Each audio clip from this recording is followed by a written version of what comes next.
a veces voy viendo. Entonces, si veo alguna pregunta que puedo resolver a la par de la charla, seguramente lo haré, ¿va? Y si no, no se preocupen, al finalizar podremos escuchar. Entonces, les voy a compartir mi pantalla. Traigo una pequeña presentación para que ustedes puedan también tener un apoyo visual y que puedan a lo mejor sentirse ubicados en lo que les voy a estar platicando, ¿no? Les voy a empezar a contar un poquito por qué le llamamos el ABC legal, ¿no? Y por qué ABC. Y digo, bueno, obviamente todas las personas escuchan ABC y lo queremos relacionar con algo muy sencillo, ¿no? Queremos decir de que, bueno, es que me lo van a explicar con peras y con manzanas, ¿no? Pero la verdad es que da la casualidad de que ABC nos ayuda mucho a identificar lo que yo creo que son los tres grandes rubros para poder estar protegiendo, para poder estar comercializando, para poder estar emprendiendo en general cuando hablamos de tecnología, ¿no? Lo primero, siempre les recomiendo, es hacer una estructura. Lo segundo es blindar y lo tercero es comercializar. Pero ¿a qué me refiero con estructura, no? ¿Qué es esto de una estructura? Lo primero que siempre recomiendo es hacer una estructura corporativa. Y les voy a explicar por qué y por qué me gusta empezar aquí, en este punto. A mis alumnos les pongo este ejemplo y les digo que cuando nosotros vamos a emprender, siempre es como tener un bebé.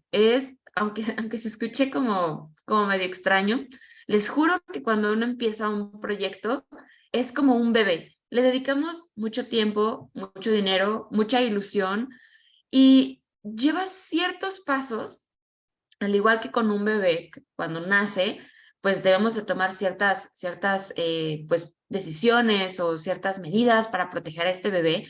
De la misma manera, en el emprendimiento lo debemos de llevar. Ejemplo número 1, nace un bebé y a las semanas lo primerito que tratamos de hacer es registrarlo en el registro civil para que podamos saber quiénes son sus papás, su nacionalidad, para que tenga un documento de identidad, para que esté registrado, ¿no? Y una vez que hemos hecho esto, pues podemos considerar que legalmente ya existe nuestro hijo, legalmente ya tenemos este documento de identificación y ya va a poder empezar a incursionar ahora sí como en esta vida jurídica, ¿no? Digo, entre comillas, porque ahí hay como otros aspectos que se deben de tomar en consideración. Y de la misma forma, cuando tenemos un proyecto, lo ideal es constituirlo o darle una estructura. No siempre vamos a tener que ir y constituirnos ante un notario público. Hay muchas opciones. En el caso de las empresas, podemos constituirnos con un notario, podemos hacerlo a través de línea, podemos hacerlo con un corredor público también, o a veces hay emprendimientos que no necesitan precisamente la constitución, sino que pueden llegar a ser operados como persona física por otras personas, o más bien por nosotros mismos. A mí sí me gusta mucho hacer la estructura con una sociedad que se haya constituido ante corredor, ante notario o en línea, cualquiera de estas opciones, porque hay una cosa que se llama, o nosotros los abogados conocemos como el velo corporativo. Este velo corporativo lo que nos permite es tener una separación entre el patrimonio de la sociedad y el patrimonio de los socios. Y nos empieza a dar mucha claridad sobre qué es lo que le toca a la empresa y qué es lo que le toca a nosotros como personas físicas. Y particularmente esto que les estoy diciendo se vuelve muy valioso cuando queremos levantar capital.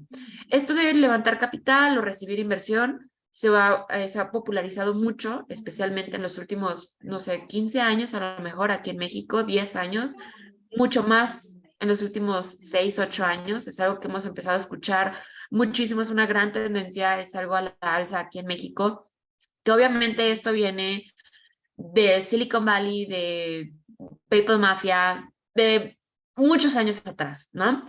Pero aquí en México lo hemos empezado a integrar, es una práctica que se ha empezado a volver muy común y nos ayuda mucho porque cuando queremos ir a tocar la puerta con algún inversionista o con algún fondo de inversión, les podemos ofrecer esta certeza de que el dinero que ingrese a la sociedad va a ser utilizado para el proyecto de la sociedad.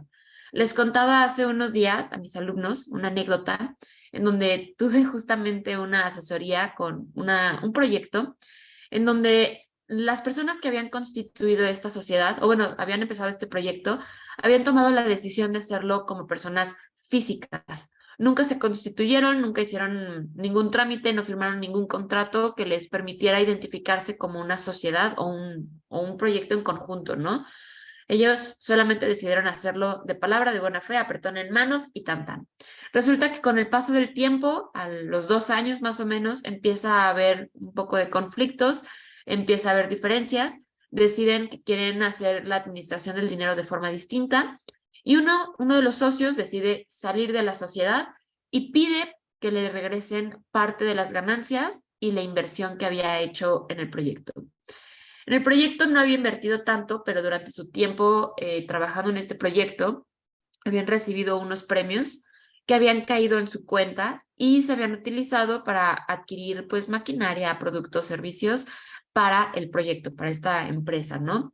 Cuando decide irse, pide esta parte proporcional del premio, que obviamente ya se había gastado, quedaba la mitad del premio todavía sin ser utilizado, y obviamente el otro socio decide y le dice, no, esto no puede ser posible, o sea, el dinero no era para nosotros, era para la sociedad, entonces no te puedo dar el dinero.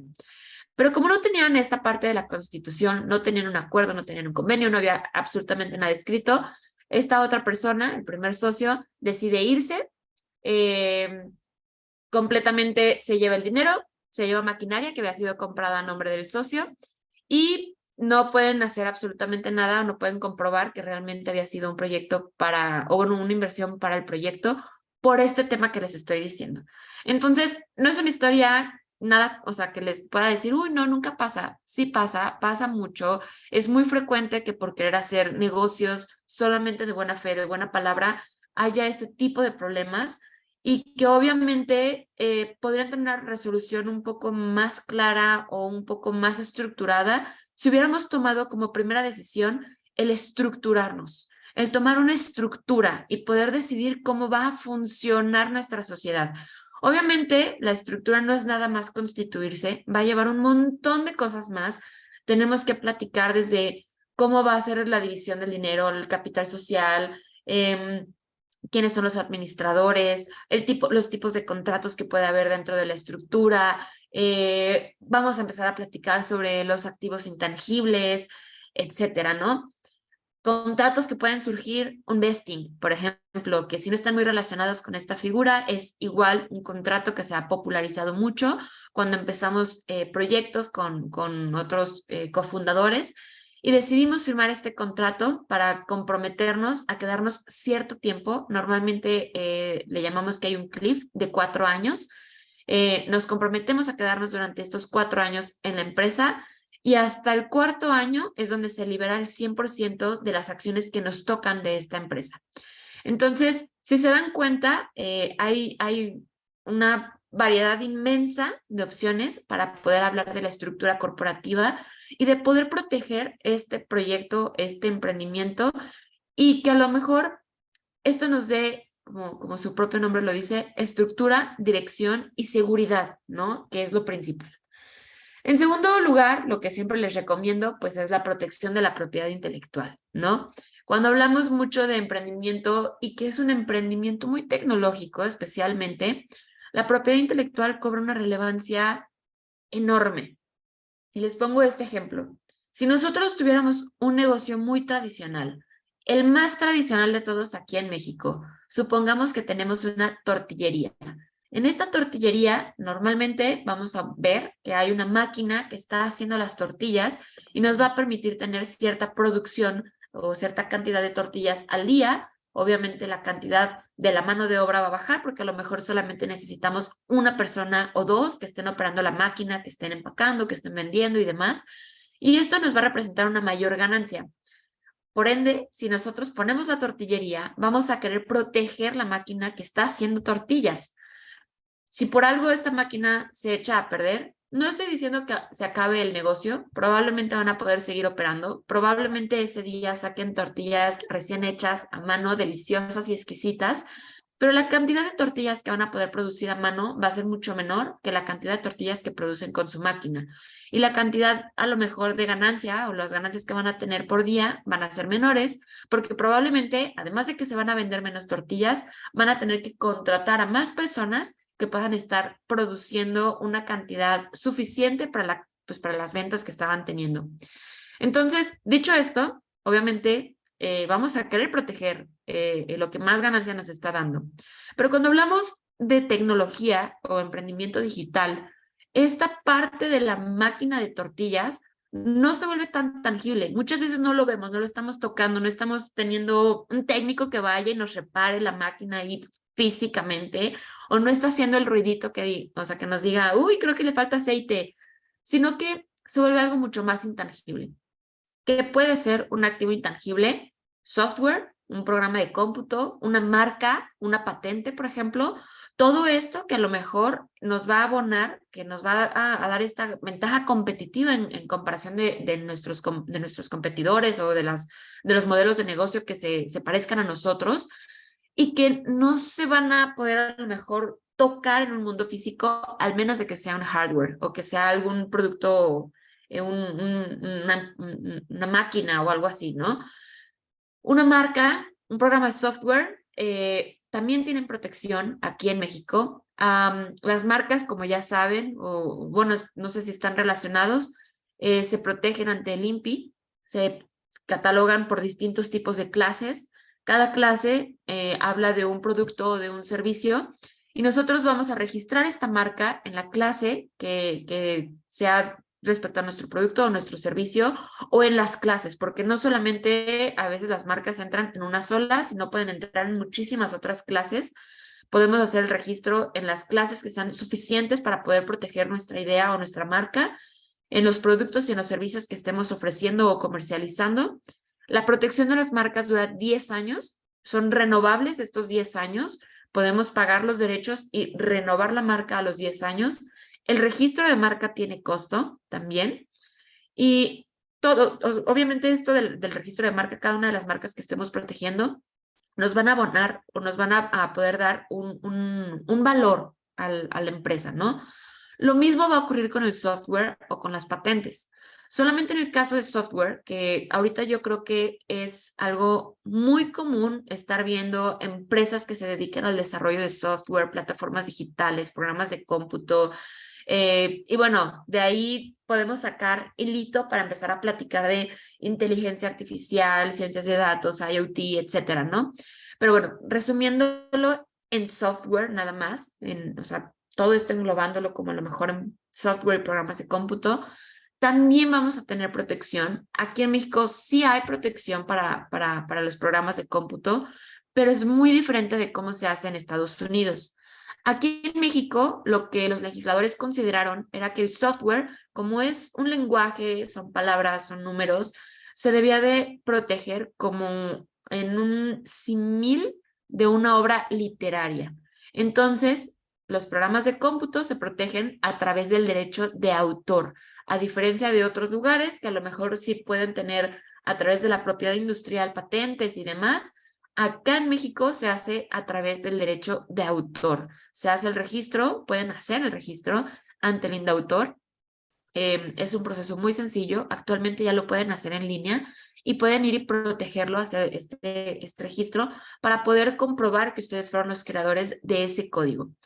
Pero cuando lo digo así, suena muy sencillo y quienes desarrollan código seguramente van a empezar a tener un buen de dudas porque vamos a platicar que el desarrollo de código normalmente no se hace por una sola persona. Normalmente tenemos un equipo de desarrollo que está involucrado en un programa de cómputo y hay muchísimas personas que se involucran en este desarrollo, no solamente una.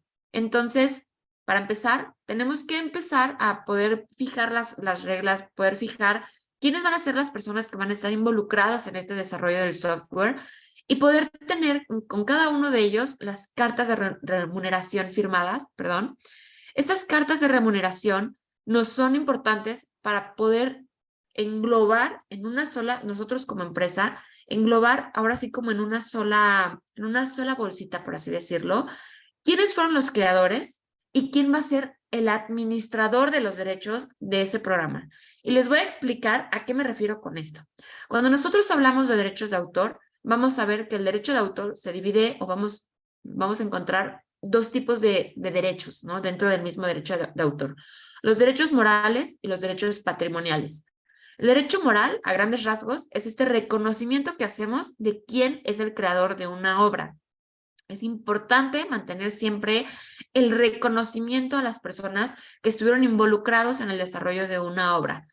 Puede ser como parte de nuestro equipo de desarrollo o puede ser que estamos utilizando una licencia, por ejemplo, open source, un pedazo de código que sea de open source, que sea código abierto o que nos estén licenciando y poder hacer el reconocimiento de estos autores o de estas piezas que van a constituir o a conformar nuestro software.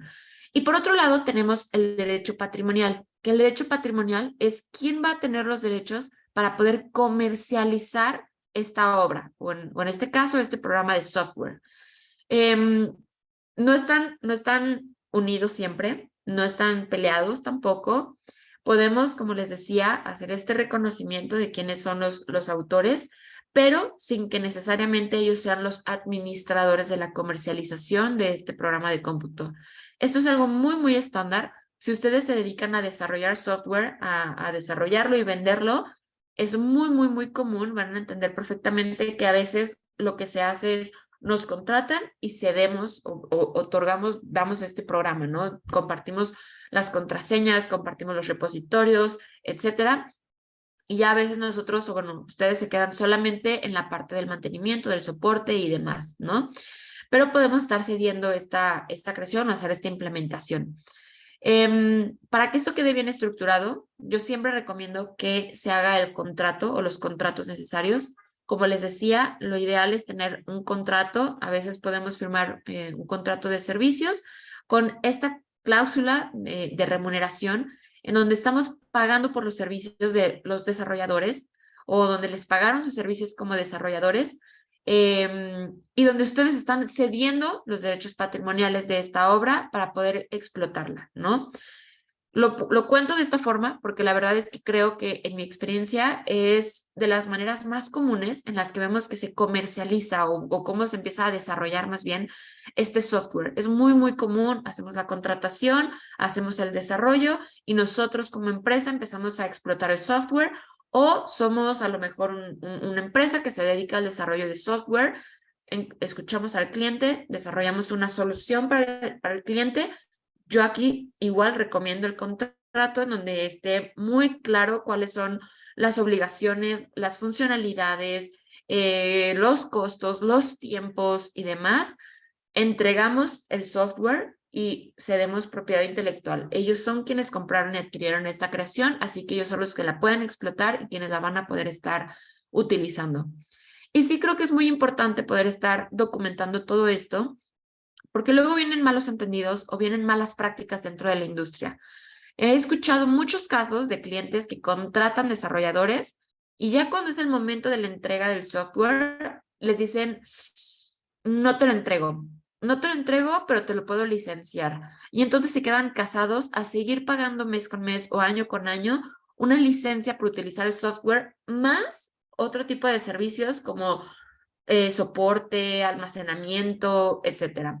Y creo que esto llega a ser una mala práctica cuando no es el acuerdo inicial. Si es el acuerdo inicial, bueno, ahora sí que lo que pactaron es lo que se cumple. Pero si el pacto inicial era te pago por el desarrollo, me lo entregas, me haces la implementación, me entregas los repositorios y las claves para que yo pueda seguir operando este sistema, entonces sí considero que hay una mala práctica por al final cambiar los términos. ¿Cuál es la mejor manera para protegernos? Un contrato desde el inicio. Siempre, siempre, siempre. Otra cosa que recomiendo muchísimo es cuando empezamos a hacer el desarrollo de software, siempre documentar todo.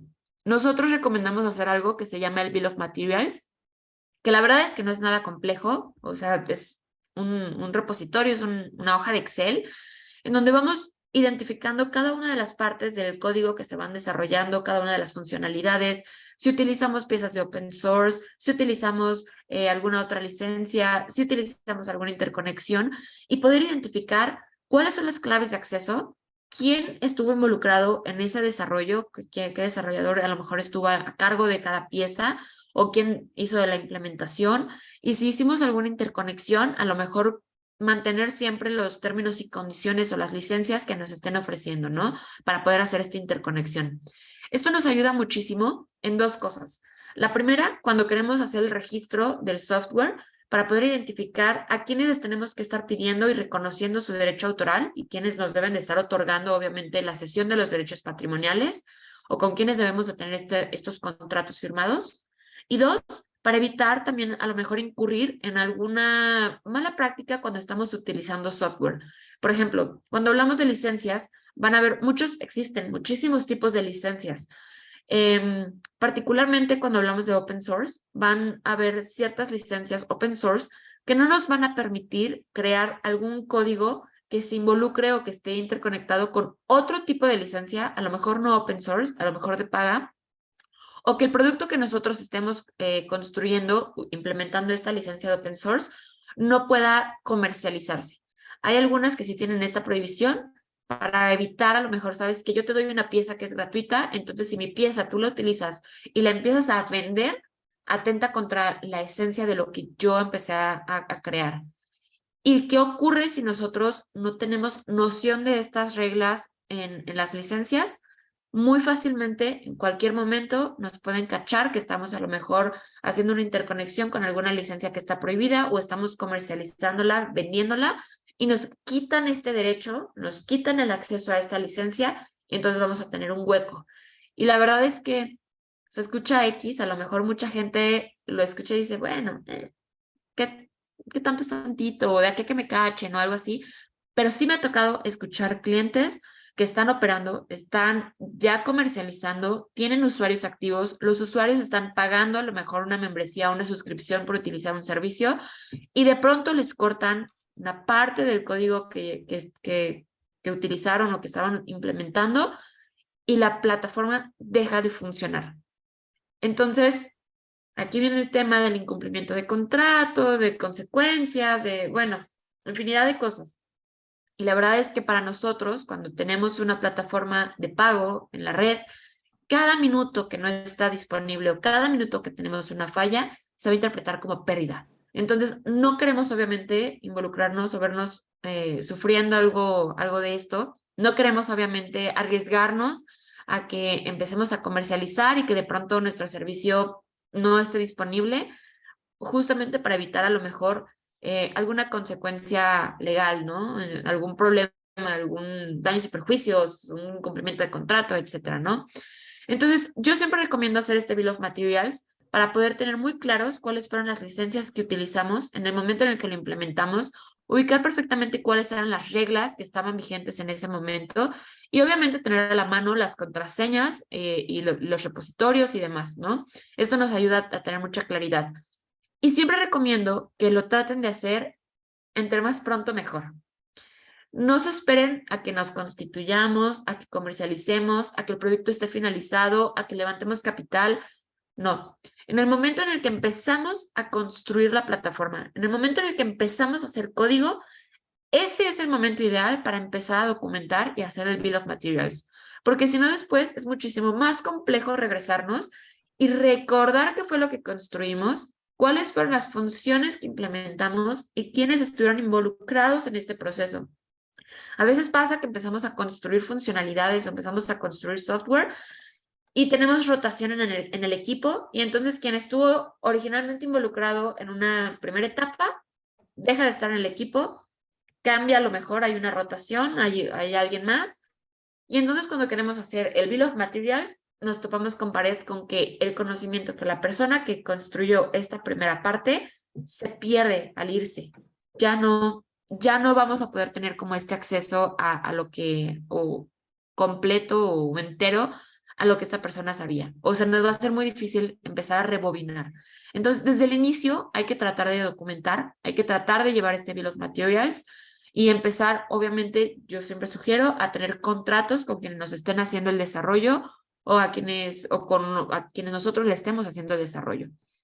Una última cosa que es importante mencionar es que aquí, como ya les contaba, se protege a través de derechos de autor el software, pero el software, cuando lo estamos protegiendo, lo que va a ocurrir es que se vuelve público. El indautor le va a dar cierta publicidad. Entonces, hay personas que no se sienten muy cómodas con hacer estos registros y que se vuelvan de fácil acceso. Así que lo que recomendamos es complementar el registro con una estrategia de secretos industriales. Esta estrategia de secretos industriales, digo, todo el mundo lo ha Yo creo los que... secretos industriales, porque los secretos industriales son muy conocidos por Coca-Cola o por el A ver Kentucky, qué. ¿no? Ay, perdón, no sé si hay alguna pregunta, ¿la verdad? No sé, ¿no? No, perdón. Entonces, los secretos industriales son muy comunes por Coca-Cola y por el Kentucky Fried Chicken. Nosotros creo que ubicamos perfectamente que hemos escuchado cosas como que dicen que la Coca-Cola tiene estrategias para que si ustedes son empleados no puedan estar brincando de una área a otra, que no puedan hacer como a lo mejor una ingeniería inversa, que no puedan a lo mejor tener como suficiente información para poder adivinar cuál es la receta secreta, etcétera. Esta misma idea se puede implementar cuando estamos desarrollando software.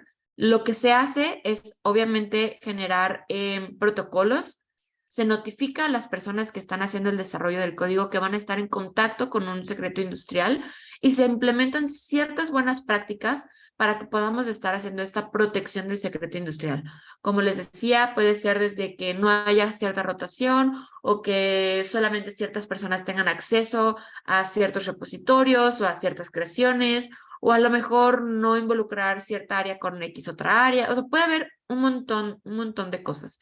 Entonces, es una práctica que recomendamos. Muchos de mis clientes lo han hecho y les ha funcionado muy bien. Se hace justamente esta estrategia, se notifica, se documenta. El secreto industrial no es como otras personas dicen que se mete como la fórmula secreta en un sobre y le pones una fecha y te la mandas a ti mismo por correo postal o cosas así. Creo que actualmente eso ya está un poco superado y lo mejor es tenerlo todo muy bien documentado, todo muy bien estructurado, hacer una estrategia de la mano de expertos que nos puedan acompañar y poder cumplir con lo que la legislación está mencionando. La legislación mexicana tiene una descripción muy amplia de cómo se deben de proteger los secretos industriales y considero que cuando hablamos de software y de tecnología, hacer esta protección de secretos industriales es algo relativamente, o sea, digo, obviamente es laborioso, pero es relativamente sencillo. O sea, no nos van a pedir las perlas de la Virgen, no vamos a tener que hacer un proceso extraño ni nada, es documentar y estructurarlo. Así de fácil, así de sencillo, es de mucho detalle, es de mucho cuidado, es de estar notificando, es de estar llevando este control de quienes están involucrados, pero vale la pena implementarlo para poder proteger nuestro producto. Entonces, creo yo que esas son como las cosas que valen la pena implementar, vale la pena hacer cuando estamos hablando de emprendimiento digital para poder hacer esta protección de la propiedad intelectual.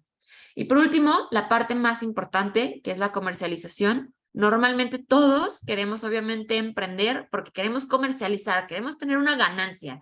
Entonces ya vimos que la estructura es como el primer paso para poder tener cuentas claras, amistades largas, para poder tener una dirección, para poder tener una estructura, un esqueleto que nos dé a lo mejor un poco de forma. Ya platicamos de proteger la parte más importante de nuestro negocio, pero ahora, ¿cómo vamos a comercializar? ¿Cómo se comercializan los productos digitales? Y yo les traigo aquí dos, si se dan cuenta, pues documentos que creo que son los más importantes y los más comunes en la actualidad para poder estar haciendo la comercialización. No son los únicos, esto es muy importante mencionarlo, aunque son los más comunes, no son los únicos.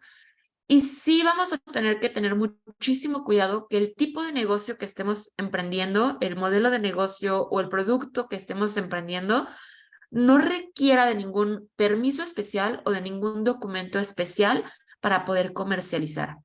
Fuera de las cosas especiales, creo que estos dos son los más básicos y los más importantes. Hay mucha confusión entre términos y condiciones y políticas de privacidad. Hemos visto que a veces en Internet los ponen juntos con revueltos, a veces Vemos que los llaman políticas nada más, así englobado a ambas cosas. Y hay quienes sí hacen la diferencia entre términos y condiciones y aviso de privacidad, que es el documento que encontramos público. ¿Por qué yo pongo políticas de privacidad y no aviso de privacidad? El aviso de privacidad es una parte de las políticas de privacidad. Yo digo que es como la punta del iceberg, nada más, es lo que alcanzamos a ver. Pero acuérdense que el Titanic no se hundió por la punta del iceberg, sino por la parte de abajo. Entonces, lo mismo va a pasar con nosotros cuando estamos queriendo comercializar un producto digital y solamente montamos el aviso de privacidad. No va a ser suficiente. Siempre hay que llevar un proceso para poder desarrollar el aviso de privacidad y tener las políticas que nos pide la ley. Aquí en México tenemos una legislación que la verdad yo considero que es muy robusta en comparación de otras legislaciones. Es fuerte, sólida y nos pide muchas cosas para poder estar en un cumplimiento adecuado respecto a las reglas y normas de privacidad. ¿Qué puede incluir unas políticas de privacidad, o sea, integrales? Desde el nombramiento de una persona que esté en el departamento de datos personales, o sea, tenemos un departamento y un encargado del departamento. Yo siempre hago al inicio un flujo de datos que me permite identificar cada uno de los procesos que estamos llevando en nuestra plataforma, en nuestro producto digital o en nuestro emprendimiento y cómo estamos recabando datos a través de cada uno de estos procesos o de cada uno de estos flujos, ¿no? Cómo se recaban estos datos, para qué se utilizan, cuál es el tratamiento, quién nos está otorgando esta información, cómo se va a almacenar, durante cuánto tiempo, cómo se puede eliminar, dónde se está almacenando, etcétera. Toda esa información la plasmamos en un flujo de datos. Este flujo de datos después se traduce ahora sí en el aviso o los avisos de privacidad necesarios. Las empresas no necesitan solamente un aviso de privacidad. Hay empresas que van a necesitar muchos avisos de privacidad dependiendo de las funciones o dependiendo de los procesos que estén llevando internamente. Obviamente, para poder identificar cuántos avisos de privacidad se necesitan, lo ideal es empezar con el flujo de datos que nos permite hacer la identificación de cada uno de estos procesos, plasmar, como les decía, esta información en los avisos de privacidad, hacer los nombramientos de los encargados de los departamentos y tener políticas o tener manuales que nos permitan saber cómo se atiende en caso de que haya, por ejemplo, una solicitud de derechos ARCO. ¿Cómo yo puedo permitir que mis usuarios me pidan el acceso, la rectificación, la cancelación y la oposición a sus datos personales, que puedan a lo mejor tener un contacto directo conmigo y puedan saber qué información tengo de ellos, cómo la estoy utilizando y cuál sería el mecanismo correcto para cambiar este tratamiento de datos personales, ¿no? Entonces, si se dan cuenta, es mucho más que el aviso de privacidad. Ahorita incluso lo resumí muchísimo. Hay muchas, muchas otras cosas más que hay que considerar cuando hacemos políticas de privacidad. Eh, y que sepamos que sí, sí hay multas.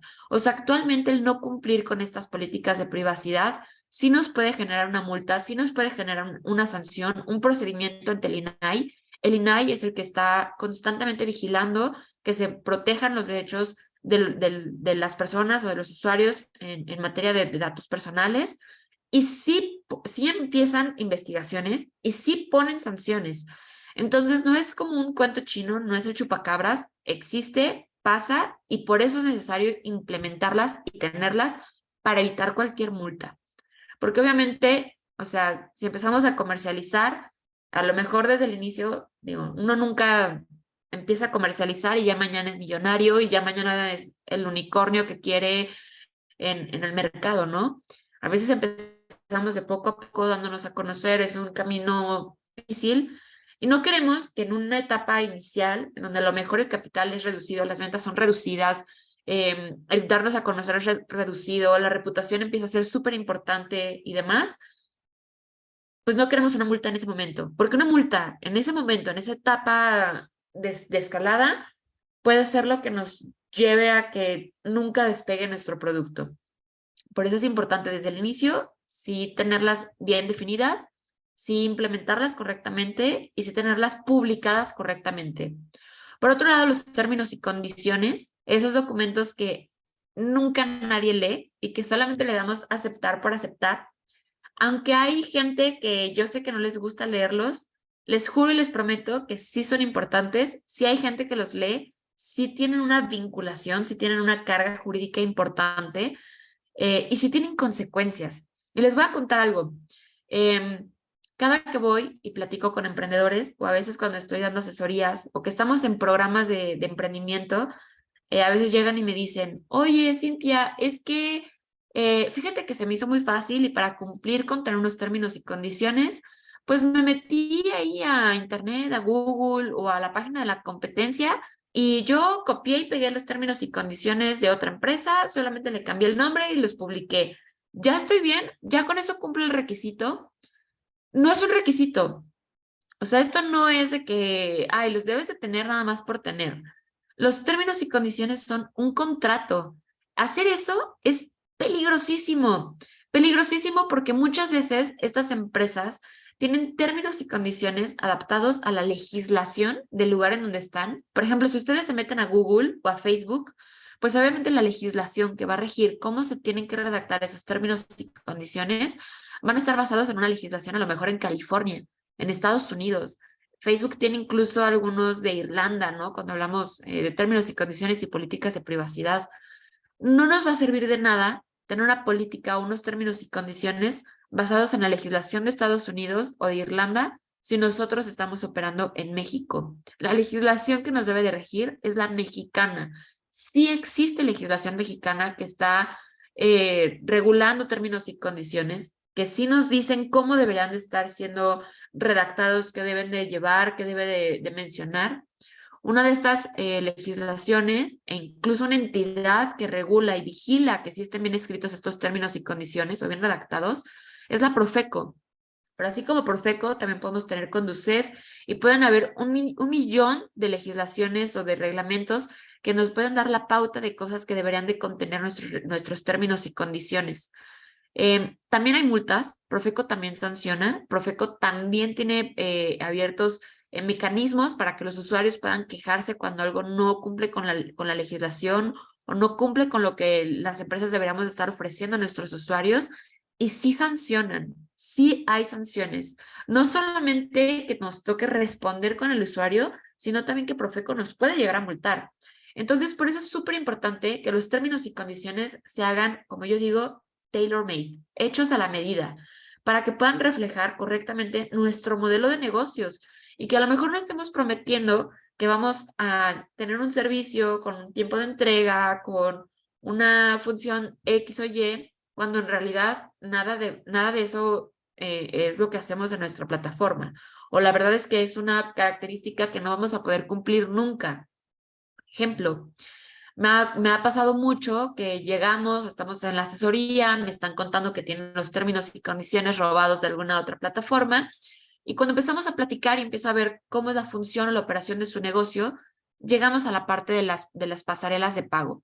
Y les digo, a ver, ¿qué pasarela de pago o cómo es el mecanismo para que tus usuarios puedan pagar tus servicios? Normalmente, digo, todas las personas que tienen un servicio digital que se puede comercializar o que se puede adquirir de la misma manera, a veces implementan la pasarela de pago para que de forma inmediata yo como usuario me meta, pague el servicio y ya pueda tener acceso. Y he notado que a veces en los términos y condiciones ponen ciertas prácticas o ciertas condiciones para cancelaciones, para devoluciones, para facturación, etcétera, que no coinciden con el de la pasarela de pago. Particularmente me acuerdo mucho de un cliente que su pasarela de pago decía que para cualquier cancelación o devolución de dinero tenían que transcurrir, bueno, a partir del momento en el que notificaba el usuario o el cliente la cancelación o la devolución del dinero, tenían que pasar 45 días para que se pudiera hacer la devolución del dinero. Y mi cliente había bajado unos términos y condiciones, quién sabe de dónde, y había prometido hacer la devolución en 15 días. Entonces, si se dan cuenta, ahí hay un gap, un espacio de casi un mes en donde no coincide lo que mi cliente está prometiendo y lo que la pasarela de pago estaba ofreciendo. El dinero obviamente pasaba por la pasarela de pago y obviamente la pasarela de pago era la que estaba obligada a regresar este dinero y a hacer la devolución. Pero si yo uso, o sea, yo plataforma, te prometo que te lo voy a regresar en 15 días, pero mi pasarela te la regresa en 45, tú al día 25, usuario, me vas a estar escribiendo y me vas a preguntar qué pasó con la devolución, porque yo te prometí que en 15 días, pero todavía no cae. Y yo como empresa te voy a decir, ¿y qué crees? Es que a la mera hora no lo ha hecho la pasarela de pago y me dice que 45 días. Y entonces empieza el conflicto. Empieza un conflicto porque tú me dijiste, tú me prometiste, ahora resulta que no, porque nunca me lo dijiste y se vuelve un caos. Entonces, ese tipo de cosas suena súper sencillo. Y digo, es un ejemplo, aunque hay un millón de ejemplos más, pero suena muy sencillo y les juro es súper complejo a veces empatarlo o estarlo identificando.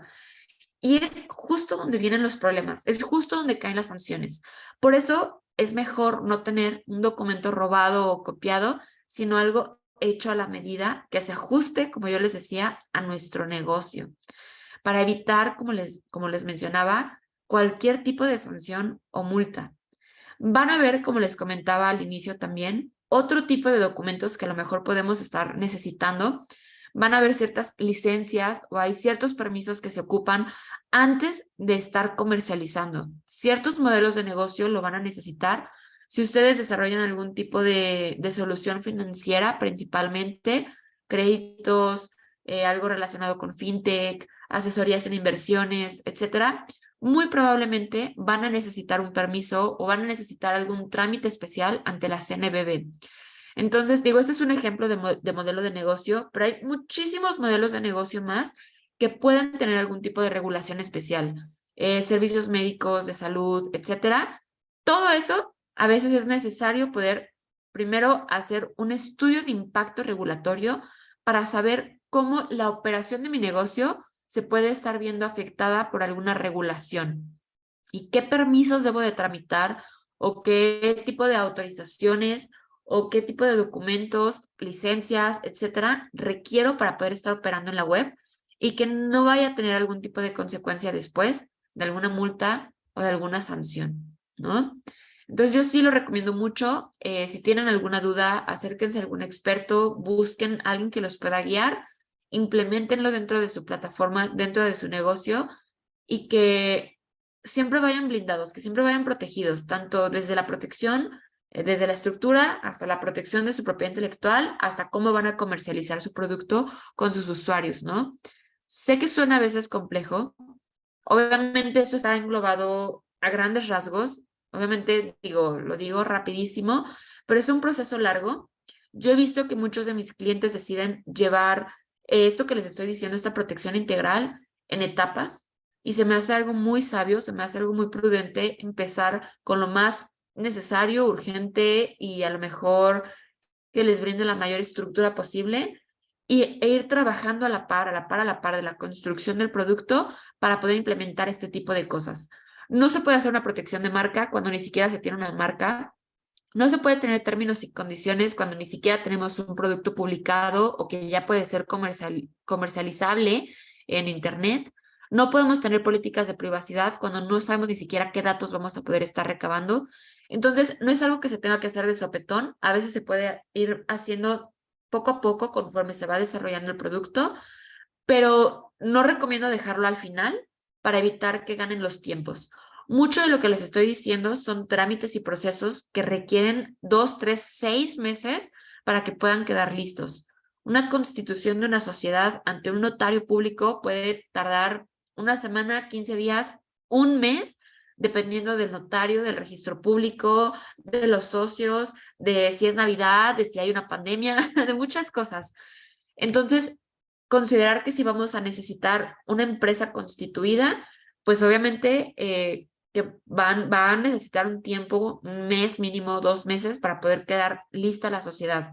Que si queremos registrar una marca, vamos a necesitar mínimo 6 meses para que esta marca quede registrada. Que si queremos montar términos y condiciones y políticas de privacidad, a lo mejor conviene casi al terminar un MVP o esta prueba del producto mínimo viable para poder ya implementar los términos y condiciones en las políticas de privacidad que sí se ajusten a nuestro modelo de negocio sin tantos cambios, porque a veces al inicio de la creación tenemos una idea muy, muy estructurada, muy bonita, muy completa, pero al finalizar hicimos un montón de cambios, un spin-off, cambiamos, quitamos, movimos, implementamos, adquirimos y termina siendo algo muy distinto.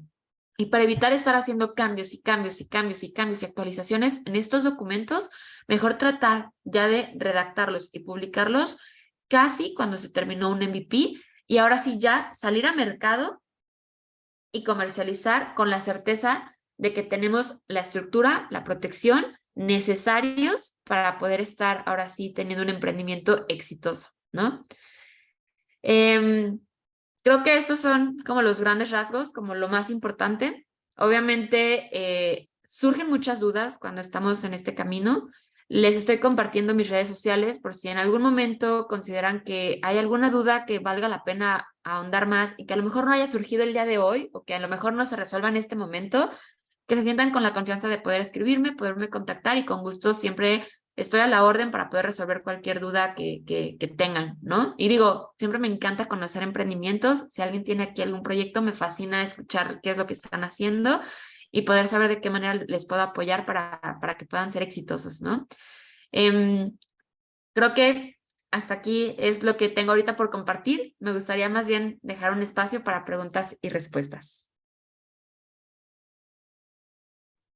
Perfecto. Muchísimas gracias, maestra.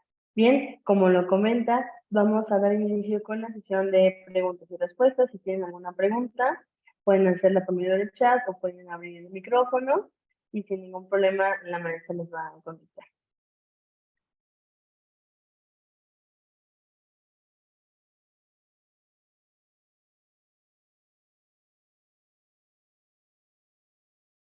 Creo que el maestro todavía tiene levantada la mano. Adelante. Maestra, muchísimas gracias, Cintia. Pues agradecerte la plática. Yo estoy muy emocionado con todo lo que has estado describiendo, porque esto nos deja de manera muy clara y muy puntual la relación necesaria y sana que puede haber entre los especialistas en informática y quienes operamos el derecho. Finalmente, creo que todos los que están ahorita en este momento escuchando, en algún momento de su vida o van a ser emprendedores en relación a productos de carácter informático, o necesariamente van a estar vinculados con alguna empresa, entonces van a prestar los servicios precisamente para algún desarrollo con ese carácter. Y todo lo que has estado describiendo creo que pues nos narra de alguna manera muy puntual, muy descriptiva precisamente esa relación que necesariamente debe existir. Y yo agradezco mucho sus comentarios y yo espero que sea de suma utilidad para todos los que van a realizarlo, porque yo lo había pensado, aunque está considerado en las bases del concurso, pero bueno, este puede ser precisamente el inicio para muchos de ellos de futuros emprendimientos en materia de aplicaciones tecnológicas. Entonces, es importante tener en cuenta estos consejos.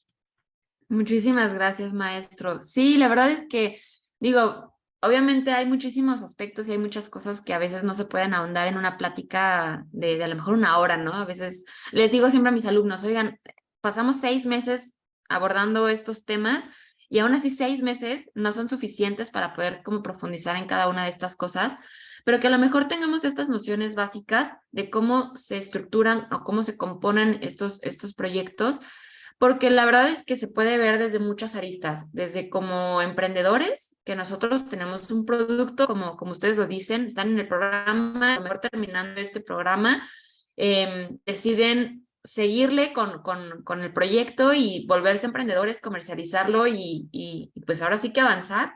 O a lo mejor y no, a lo mejor tienen una idea increíble y quieren mejor pasar esa idea increíble a alguien más que la termine de desarrollar, comercializar y operar. Y de todos modos, cada una de estas aristas, como les digo, se terminan involucrando en esta parte, ¿no? O sea, el poder identificar cómo proteger nuestros derechos como creadores, como empresarios, a lo mejor qué voy a necesitar para que realmente pueda ser útil mi plataforma, a lo mejor tener una noción un poco de qué es lo que me pueden llegar a pedir si yo quiero recibir algún tipo de inversión para poder operar esta idea o materializar esta idea. Entonces creo que tiene como muchas aristas desde donde se puede estar viendo y digo, sí creo que dependiendo de la perspectiva desde la que se vea, surgen ciertas dudas, ¿no? Entonces yo por eso lo dejo ahí abierto, probablemente ahorita no haya muchas dudas, pero conforme vayan avanzando, a veces decimos, ¿se acuerdan de lo que escuchamos en esta plática y ahora cómo lo implementamos, no? Entonces, yo estoy súper abierta a que si más adelante surgen dudas o hay algo que no haya quedado claro o hay algo, alguna arista, como les digo, que no se abordó hoy, que me manden un mensajito, que me escriban ahí. WhatsApp nunca lo respondo, pero vieron qué bien estoy pegada al Twitter o al Instagram, ahí sí me encuentran seguido. Entonces me pueden escribir y yo con gusto resuelvo cualquier duda que tengan, esperando que sea de mucha utilidad para todos, ¿no?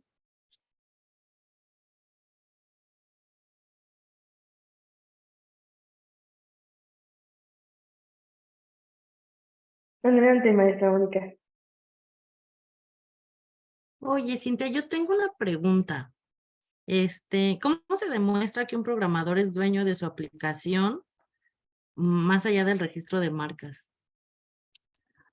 Es muy buena pregunta porque la verdad, como te decía, bueno, el derecho de autor es lo que va a estar protegiendo esta plataforma, este programa. Yo lo que siempre recomiendo es que sí desde el inicio, si tú solito lo estás desarrollando, pues está mucho más sencillo, ¿no?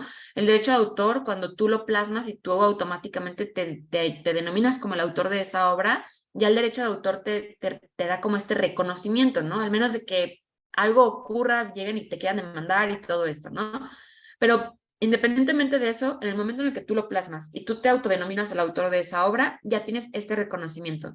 Si tuviste un equipo que estuvo involucrado en el desarrollo de tu plataforma, es decir, no solo lo construiste tú, y no, cuando hablo de que no solo tú lo hayas construido, no me refiero solo a los desarrolladores, porque a veces también implementamos diseño, por ejemplo, que ahorita está muy, o sea, la verdad el UX UI es algo esencial para muchísimas plataformas, ¿no?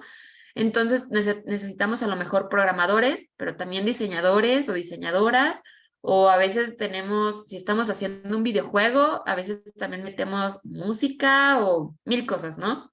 Todas las personas que están involucradas en esta plataforma, foto, diseño, etcétera, deben de estar cediendo, firmamos el contrato y cedemos la parte de los derechos patrimoniales a quien vaya a estar comercializando este producto, para que se reconozca a ellos como autores, pero solamente a mí como el que está administrando este programa, ¿no? Esta plataforma, ¿no? Yo soy quien lo está administrando, yo soy quien lo está comercializando, yo soy quien decide cómo se puede licenciar y yo soy quien está, ahora sí que dando la cara a lo mejor por este programa.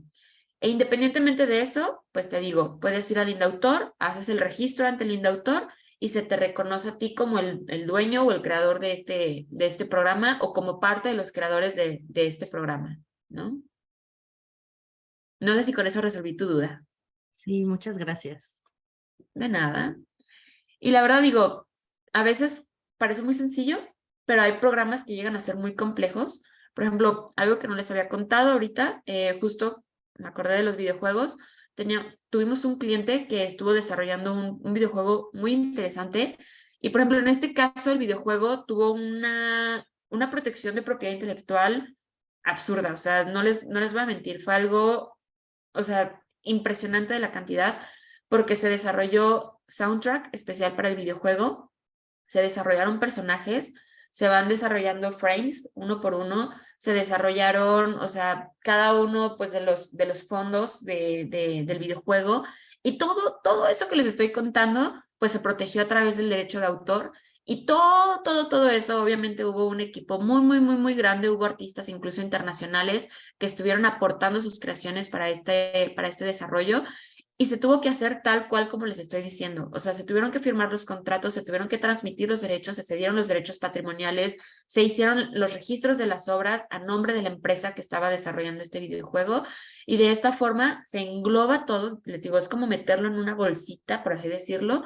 se engloba todo el producto y todo el producto en bolsita lo podemos empezar a comercializar. Entonces, cuando nosotros estamos jugando un videojuego, o por ejemplo, no sé, lo descargamos desde, no sé, desde el store, ¿no? En internet.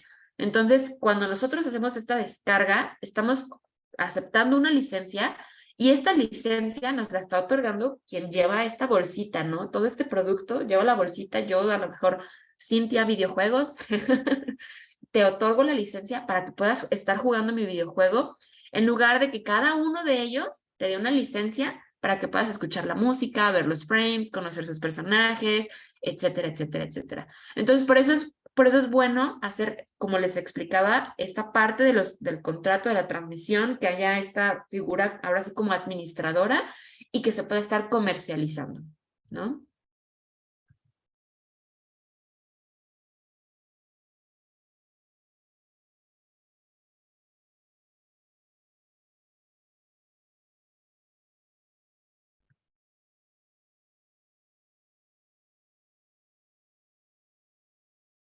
Ya creo que ya sirve mi micrófono.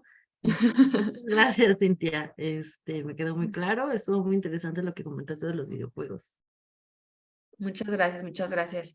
Pues sí, es que a veces queremos o creemos que software es nada más como el código y ya, pero se nos olvida que hay muchísimas cosas que funcionan gracias a este código, ¿no? Y no importa cómo, o sea, cuál sea la función, no importa si es un videojuego, como les decía, IoT, inteligencia artificial, realidad virtual, el metaverso, si tiene código, seguramente lo que les acabo de decir le va a aplicar. Entonces, es como la parte más interesante, ¿no? De ver cómo lo vamos a ver reflejado en muchos otros ámbitos e independientemente de en donde estemos explotando nuestra creación, vamos a tener que regresar ahora sí como a estos que son los básicos, yo digo, pues, del emprendimiento digital y lo vamos a poder estar aplicando.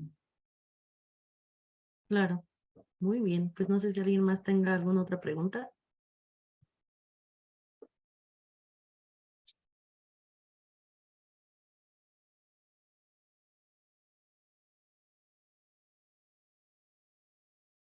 Ok, parece que no. No hay preguntas o dudas. Mónica, ¿tenías tú alguna presentación que ibas a querer compartir? No, nada más. Bueno, de parte del magistrado Sergio Arturo Guerrero Alverat, pues te agradecemos el tiempo que te has tomado, Cintia, para compartir un poco de tu conocimiento de día a día. Fue una excelente conferencia. Espero a los muchachos de la universidad les sea de utilidad para adquirir conocimientos respecto a la aplicación de sus proyectos para posteriormente registrarlos y hacer todos los procesos que son necesarios para, pues, resguardar todas las ideas que tienen, ¿no? Y pues creo que ya es todo. Esperamos poder coincidir más adelante en otros eventos y pues mientras pues ya te tenemos de mentora para el hackathon. Muchísimas gracias. Pues muchas gracias por la invitación, se los agradezco mucho. Ojalá que sea de mucha utilidad, ojalá que sí les funcione mucho para los proyectos y si no, no solo para los proyectos, sino de aquí para adelante, para todo lo que vayan y hagan fuera incluso de este programa. Y digo, ahí estoy a la orden, cualquier duda me pueden escribir, lo platicamos y resolvemos cualquier duda. Muchísimas gracias por la invitación. Muchísimas gracias, Cintia. Cintia. A nombre del magistrado y a nombre de la Facultad de Informática y la coordinación del hackathon, te agradecemos mucho tu presencia, tu tiempo y pues las ganas y el entusiasmo con el que nos compartiste toda tu experiencia. Muchísimas gracias. Ha sido un placer. Muchas gracias.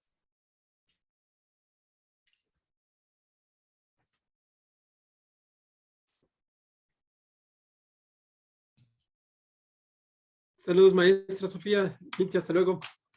Hasta luego, muy buenas tardes, maestro Eduardo.